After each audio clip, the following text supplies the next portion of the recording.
कुशीनगर को मुख्यमंत्री योगी आदित्यनाथ ने दी 525 करोड़ रुपए की बड़ी सौगात। सीएम योगी ने कई कल्याणकारी योजनाओं का किया लोकार्पण और शिलान्यास। जनसभा को संबोधित करते हुए सीएम योगी ने पिछली सरकारों पर साधा निशाना। प्रदेश सरकार ने जारी किया नया आदेश। सभी 75 निवर्तमान जिला पंचायत अध्यक्ष बने प्रशासक। शनिवार को समाप्त हुआ जिला पंचायत अध्यक्षों का 5 साल का कार्यकाल।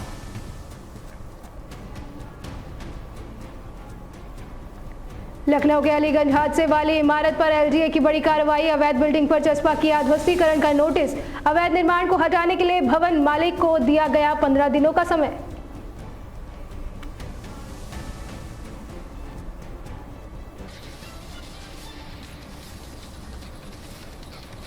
और खबरों से पहले बड़ी खबर की ओर रुख करेंगे। कौशाम्बी से बड़ी खबर सामने आ रही है, जहां पर 4 मौलवियों के खिलाफ एफआईआर दर्ज की गई है। आपको बता दें कि धर्मांतरण के आरोप में एफआईआर दर्ज की गई है। चंदन कुमार की तहरीर पर पुलिस ने एफआईआर दर्ज की है। आपको बता दें कि धर्म परिवर्तन के लिए उकसाने का आरोप यहां पर लगाया गया है। चारों मौलवी सालार गाजी की मजार पर रहते हैं। तो ये बड़ी खबर आपको बता रहे कौशाम्बी में, जहां पर 4 मौलवियों के खिलाफ एफआईआर दर्ज की गई है। चंदन कुमार की तहरीर पर पुलिस ने एफआईआर दर्ज की है। धर्म परिवर्तन के लिए उकसाने का आरोप यहाँ पर लगाया गया है। आपको बता दें कि चारों मौलवी सालार गाजी की मजार पर रहते थे। तो ये बड़ी खबर कौशाम्बी से, जहां पर 4 मौलवियों के खिलाफ एफआईआर दर्ज की गई है।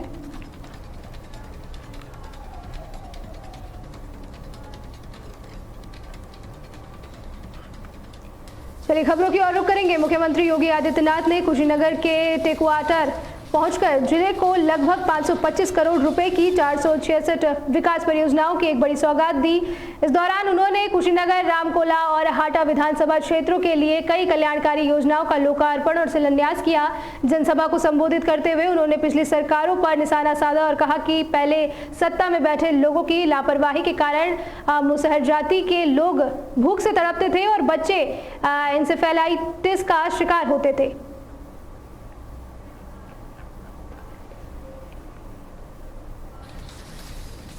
वहीं प्रदेश सरकार ने एक नया आदेश जारी कर सभी 75 निवर्तमान जिला पंचायत अध्यक्षों को अपनी अपनी पंचायतों में प्रशासक नियुक्ति कर दी है। ये फैसला इसलिए लिया गया है क्योंकि सभी जिला पंचायत अध्यक्षों का 5 साल का कार्यकाल शनिवार को पूरी तरह समाप्त हुआ। अब क्षेत्र और जिला पंचायतों में नई व्यवस्था बनाए या फिर नए चुनाव होने तक ये निवर्तमान अध्यक्ष ही प्रशासक के रूप में सारा कामकाज संभालेंगे।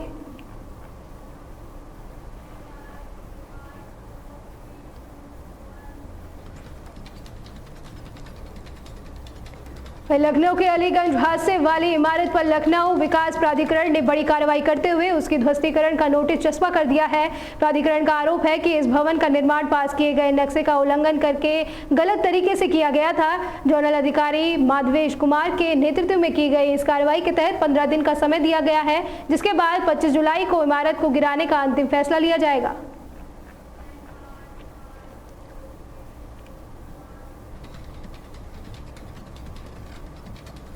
अयोध्या के राम मंदिर में चढ़ावा चोरी होने के मामले की जांच के बीच इस पर लगातार राजनीतिक बयानबाजी और खुलासे हो रहे हैं। इस गंभीर मुद्दे पर श्री राम जन्मभूमि मंदिर निर्माण समिति के अध्यक्ष नृपेश मिश्रा ने इस कथित चोरी की कड़ी निंदा की है। इस दौरान उन्होंने इस एक बड़ा कलंक बताते हुए कहा कि दशकों के लंबे इंतजार और आंदोलन के बाद भगवान राम अपने स्थान पर आए हैं, इसलिए ऐसी घटना बेहद दुखद है।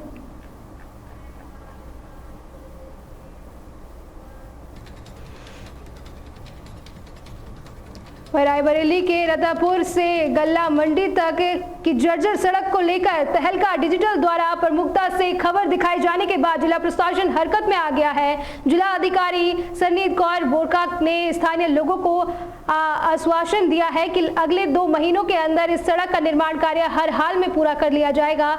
इससे पहले स्थानीय सभासद ने सड़क के गहरे गड्ढों में भरे पानी के बीच धान की रोपाई कर प्रशासन के खिलाफ एक अनोखा विरोध प्रदर्शन किया था। ये गल्ला मंडी के पास वाली जो सड़क है उसके लिए अब स्थापना में जो आवास विभाग होता है उसके लिए राज्य स्तरीय स्थापना निधि के लिए प्रस्ताव गया हुआ है और बताया जा रहा है कि उसमें बैठक वगैरह भी हो गई है और शीघ्र ही उसकी स्वीकृति प्राप्त करके उसका निर्माण कराया जाएगा। वहीं हरदोई की खस्ताहाल सड़कों और जल भराव की समस्या को लेकर समाजवादी व्यापार सभा के प्रदेश सचिव रामज्ञान गुप्ता ने धान की रोपाई कर अनोखा विरोध प्रदर्शन दर्ज कराया है। आपको बता दें कि इस दौरान उन्होंने जनप्रतिनिधियों पर बजट हड़पने का आरोप लगाते हुए सड़क पर बने कीचड़ के ढेर में बीजेपी के झंडे लगाकर सरकार के खिलाफ अपना विरोध प्रदर्शन किया। साथ ही सपा नेता ने प्रशासन को सख्त चेतावनी दी है कि अगर मेडिकल कॉलेज और विभिन्न मुख्य मार्गों की मरम्मत जल्द शुरू नहीं की गई तो आंदोलन को और तेज किया जाएगा। उत्तर प्रदेश की सोती हुई सरकार, सोते हुए अधिकारियों को हम समाजवादियों ने रोड पर भाजपा के झंडे और धान की रोपाई करके जगाने का काम किया है। इस भाजपा सरकार में भ्रष्टाचार चरम सीमा पर है, कहीं भी कोई विकास कार्य नहीं हुआ है। आज आर इंटर कॉलेज वाली रोड पे इतने ज्यादा गड्ढे हैं कि यहाँ पे ई रिक्शा पलट जाते हैं, राहगीर जो निकलते हैं वो गिर जाते हैं, किसी को कुछ दिखाई नहीं पड़ रहा। जो बगल में नाला बना है, नाला में इतना ज्यादा भ्रष्टाचार हुआ है जो रोड का पानी नाले में नहीं जाता है। आज पूरा शहर जल भराव से परेशान है, न नालों की सफाई होती है, न नालियों की सफाई होती है। जो भी विकास कार्य होते हैं इस सरकार में सिर्फ कागजों तक सीमित हैं। आने वाले समय में 2027 में जनता इसका जवाब जरूर देगी।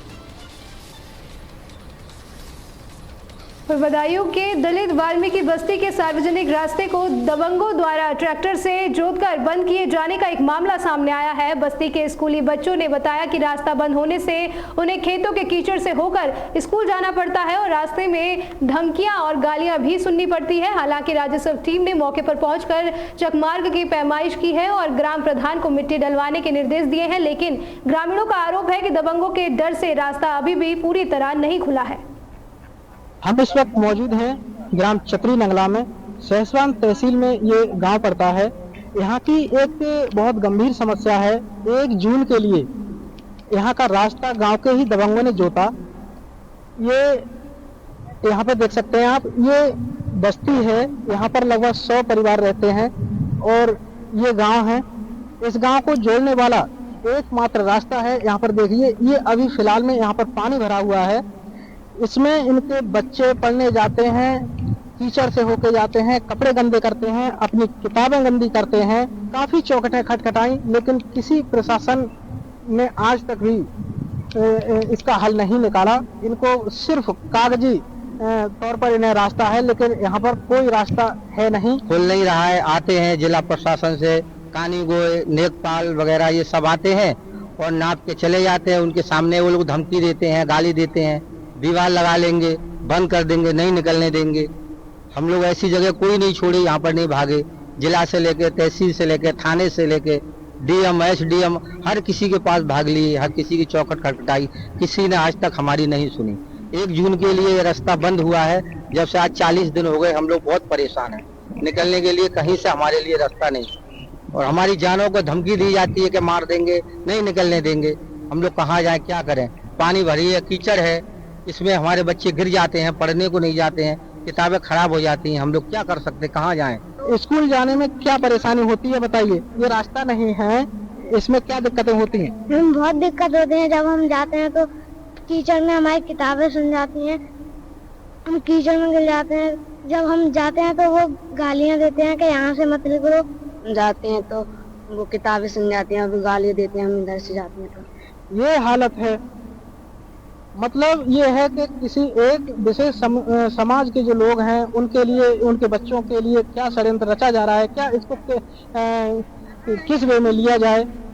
सहयोगी कैमरामैन के साथ मैं जय किशन, तहलका जी चैनल बदायूं। हम इस वक्त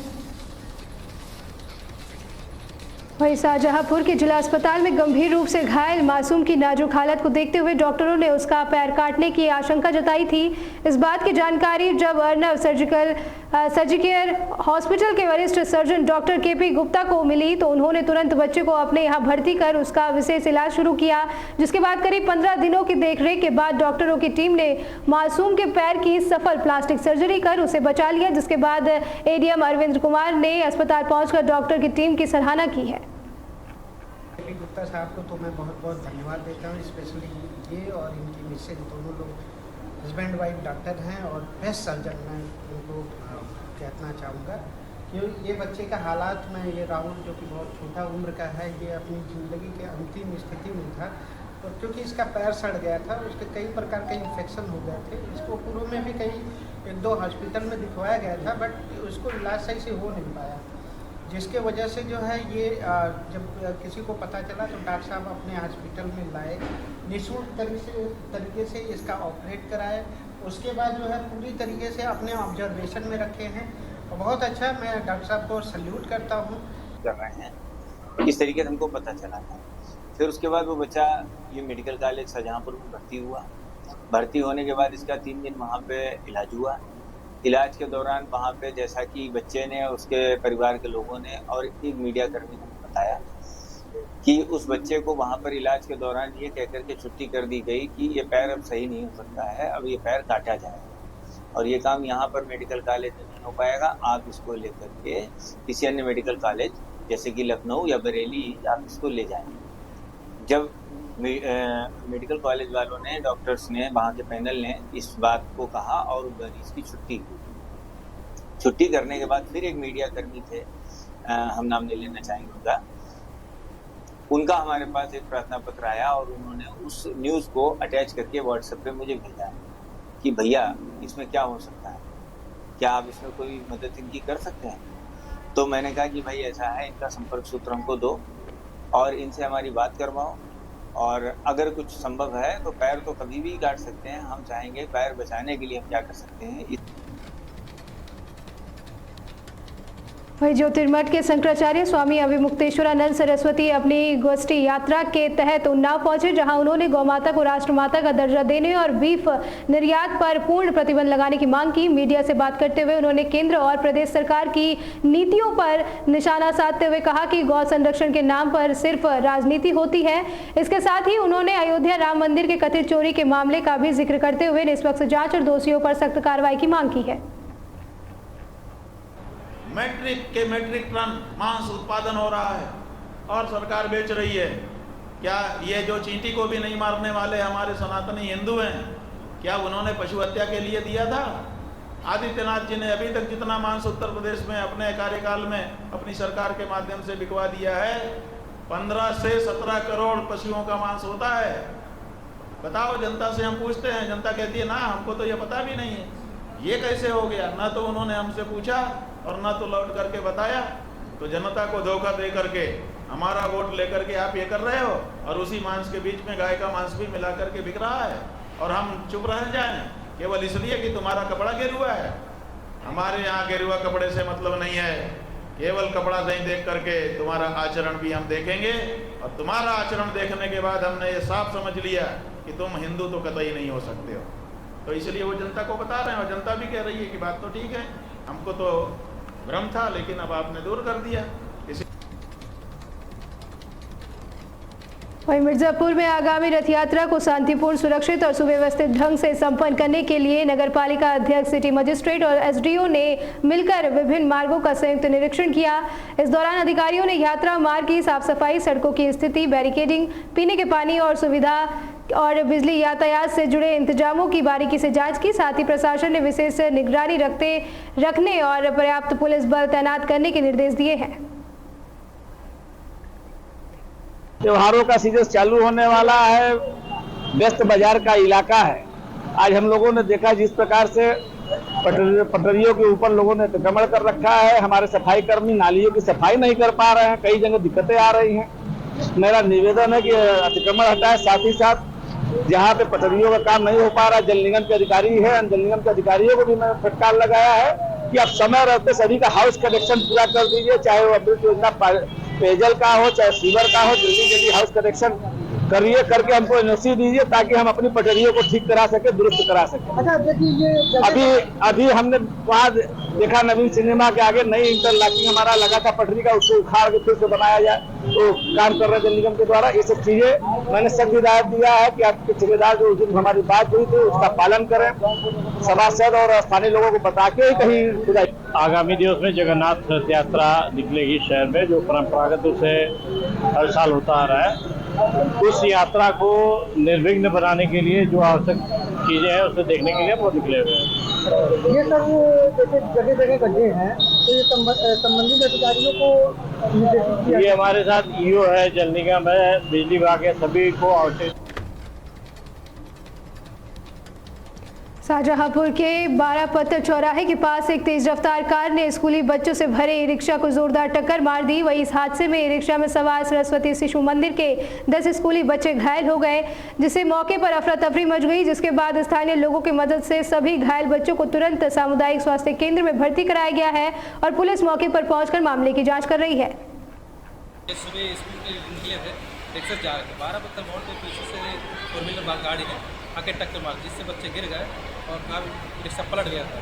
और जान पहचान वालों ने फ़ोन किया तो उनको सोचा भी वहाँ मौके पर पहुँचे, वहाँ से 108 नंबर लगाया, CSC ले गया। CSC ले जाने के बाद वहाँ देख रेख की, उसके बाद यहाँ जिला के रेबल कर दिया। अच्छा, ये कौन से स्कूल में पढ़ते हैं बच्चे? ये सरस्वती विद्या मंदिर में पढ़ते हैं, 2 बच्चे शिशु मंदिर में पढ़ते हैं। आप अभिभावक? जी, इनके ये सुबह स्कूल के निकले थे, रिक्शा जा रहे थे, बारापत्तर मोड़ पे पीछे से 4 व्हीलर गाड़ी ने आके टक्कर मार, जिससे बच्चे गिर गए और कार रिक्शा पलट गया था। और जान पहचान वालों ने फ़ोन किया तो उनको सोचा भी वहाँ मौके पर पहुँचे, वहाँ से 108 नंबर लगाया, CSC ले गया। CSC ले जाने के बाद वहाँ देख रेख की, उसके बाद यहाँ जिला के रेबल कर दिया। अच्छा, ये कौन से स्कूल में पढ़ते हैं बच्चे? ये सरस्वती विद्या मंदिर में पढ़ते हैं, 2 बच्चे शिशु मंदिर में पढ़ते हैं। आप रामपुर के टांडा मुरादाबाद रोड पर एक तेज रफ्तार ट्रक ने कार को पीछे से जोरदार टक्कर मार दी, जिससे कार सवार 4 लोगों की मौके पर ही मौत हो गई। इस भीषण हादसे में 3 अन्य लोग गंभीर रूप से घायल हो गए हैं, जिन्हें बेहतर इलाज के लिए जिला अस्पताल से आगे रेफर कर लिया गया है। वहीं घटना की सूचना मिलते ही SP सोमेंद्र मीणा और SSP सहित वरिष्ठ अधिकारियों ने मौके पर पहुंचकर स्थिति का जायजा लिया और शवों को पोस्टमार्टम के लिए भिजवाया है। 5 बजे स्वार टांडा मार्ग पर एक सड़क दुर्घटना हुई है, जिसमें मारुति वैन में सवार 7 व्यक्ति, जिसमें से मौके पर 3 व्यक्तियों की मौत हो गई और एक ने हॉस्पिटल में इलाज के दौरान दम तोड़ दिया। 3 अन्य व्यक्ति घायल हैं। घटना का प्रथम दृष्टया जो कारण सामने आ रहा है वो नींद लगने के कारण यह घटना होना प्रतीत हो रहा है। चलते हुए ट्रक में पीछे से मारुति वैन में टक्कर मारी है, जिसमें मौके पर ही 3 व्यक्तियों की मौत हो गई। इसमें अन्वेषण जारी है और बाकी अन्य व्यक्तियों का घायल व्यक्तियों का इलाज चल रहा है। मेरे द्वारा मौके का निरीक्षण किया गया और अन्य सभी बिंदुओं पर अग्रिम विधिक कार्य। वहीं मुरादाबाद पुलिस ने ऑपरेशन साइबर विजिल के तहत बड़ी कार्रवाई करते हुए साइबर ठगी करने वाले 5 आरोपियों को गिरफ्तार किया है, जबकि एक आरोपी फरार है। NCRP पोर्टल पर मिले संदिग्ध बैंक खातों की जांच के दौरान इन आरोपियों के खातों में ठगी की रकम के ट्रांजैक्शन पाए गए, जिसे उन्होंने पूछताछ में स्वीकार भी किया है। इस दौरान पुलिस ने आरोपियों के पास से सिम कार्ड और दस्तावेज बरामद किए हैं। देखिए, जैसा कि आप सभी अवगत हैं कि एक NCRP पोर्टल है और NCRP पोर्टल बेसिकली एक कोऑर्डिनेटिंग पोर्टल आप कह सकते हैं, उसमें एक समन्वय है। बेसिकली पर्पस ये होता है कि अगर कहीं भी किसी भी व्यक्ति के साथ पूरे देश में या बाहर कहीं कोई साइबर क्राइम होता है तो साइबर क्राइम का डेटा NCRP पोर्टल पे जब आता है, उसके बाद जिस व्यक्ति ने फ्रॉड किया होता है उस जगह के जो पुलिस के लोग होते हैं, साइबर अपराध से जो पे काम करते हैं, उन लोगों के द्वारा वो डिटेल्स उस NCRP पोर्टल से देख करके और उनके यहाँ का जो क्रिमिनल होगा उसे पकड़ा जाएगा। इसी तरह की कार्रवाई हो रही है हमारे प्रदेश में बड़े लंबे युद्ध स्तर पे, और जो एक ऑपरेशन चलाया गया जिसे कहते हैं ऑपरेशन CY ब्रज, ये वज्र, इसका मतलब बेसिकली ये है कि साइबर क्राइम से संबंधित जो भी इस तरह के लोग जो हमारे यहाँ के इन्वॉल्व हैं, जिनके अकाउंट्स में पैसे आए हैं, न किसी तरीके से इन्वॉल्व हैं, उनका डेटा जब हमें पोर्टल से मिलेगा तो उस डेटा पे जो संबंधित हमारे यहाँ का लोकल अपराधी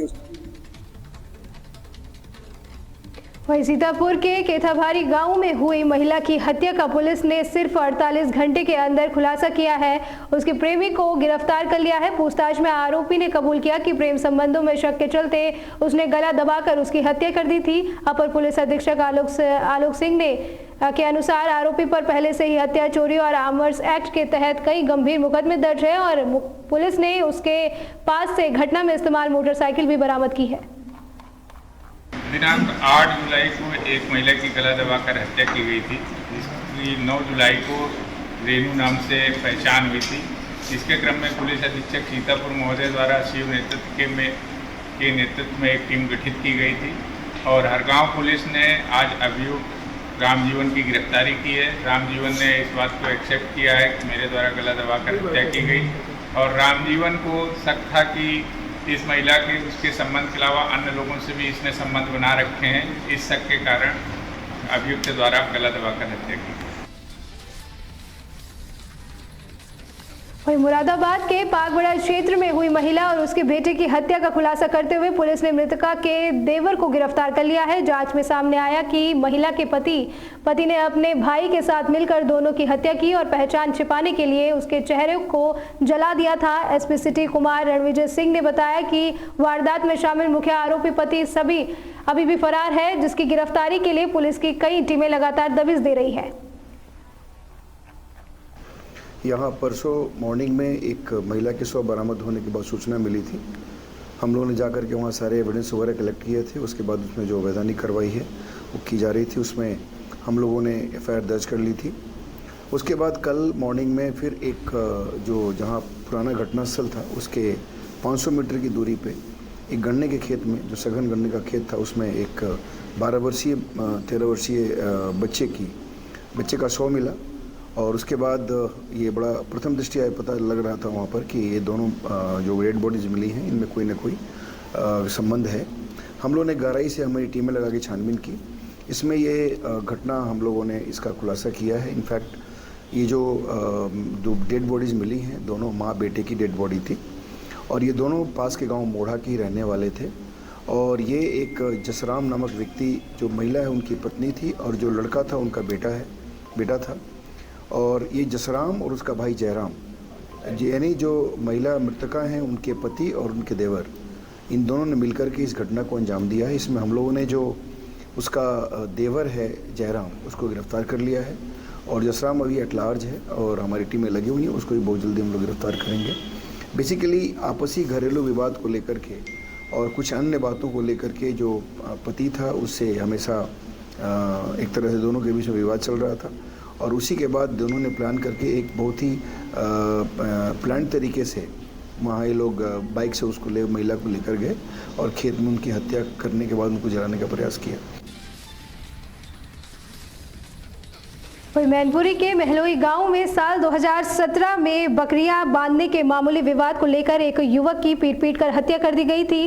वहीं इस मामले में सुनवाई करते हुए अपर सत्र न्यायालय कमल सिंह ने शुक्रवार को चारों आरोपियों को दोषी करार देते हुए आजीवन कारावास की सजा सुनाई। इसके साथ ही अदालत ने सभी चारों दोषियों पर 50,000 रुपये का जुर्माना भी लगाया है, जिसके बाद उन्हें कड़ी सुरक्षा में जेल भेज दिया गया है।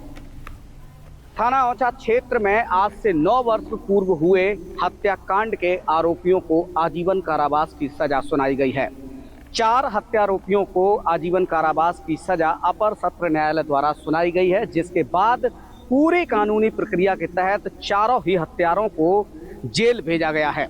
9 वर्ष पूर्व बकरी चोरी के मामले में विवाद हुआ था, जिसमें युधिष्ठिर सिंह की हत्या की गई थी, जिसमें 4 लोगों को नामित किया गया था और आखिरकार लंबी सुनवाई, लंबी पहल और लंबी बहस के बाद न्यायालय ने अपना फरमान सुनाया और चारों को हत्या का दोषी पाया, जिसके बाद उन्हें आजीवन कारावास की सजा सुनाई गई।